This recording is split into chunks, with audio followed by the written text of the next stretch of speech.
10 محرم الحرام کا دن one of the unique day in the history of universe. کائنات کی تاریخ کا اگر میں کہوں تو شاید غلط نہ ہوگا کہ اہم ترین اگر کچھ دن بنائے جائیں تو یوم عاشور کا دن ہے.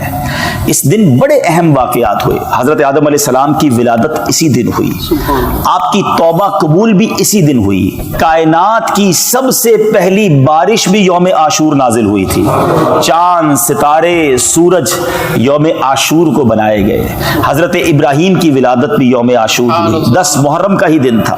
وہ 10 محرم کا دن تھا جب نمرود کی آگ سے آپ کو نجات ملی.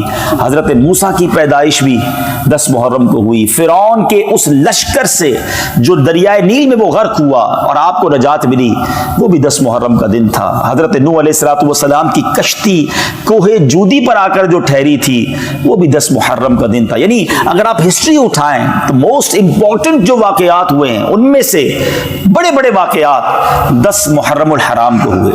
مگر سن 61 ہجری میں ایک ایسا واقعہ ہوا, میں یہ کہوں تو غلط نہ ہوگا, جس نے ساری دنیا کو ہلا کر رکھ دیا. ایک ایسا واقعہ کہ اس سے پہلے ظلم و ستم اور جس کو آپ کہیں کہ بربریت کی ایسی مثال دنیا میں کہیں نہیں ملتی.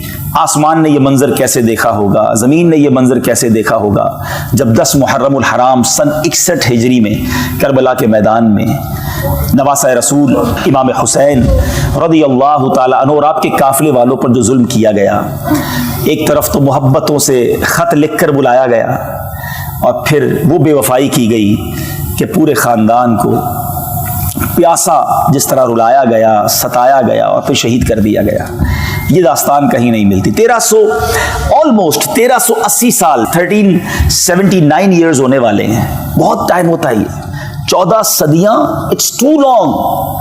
مگر کمال دیکھیں کہ 14 صدیاں گزرنے کے بعد بھی جب بھی یہ بات سنتے ہیں تو دل رنج سے بیٹھ جاتا ہے, دل پر ایک کیفیت طاری ہو جاتی ہے کہ یہ کیسے ہوا تھا. اچھا, نارملی ایسے واقعات, تکلیف دہ واقعات دنیا میں آج بھی ہو رہے ہوتے ہیں. اللہ تعالیٰ محفوظ رکھے ہمیں ہر طرح کی ناگہانی آفتوں مصیبتوں سے. کبھی کسی کے ساتھ ظلم ہو رہا ہوتا ہے, کبھی کسی کو معاذ اللہ قتل کر دیا جاتا ہے, جو غلط ہے.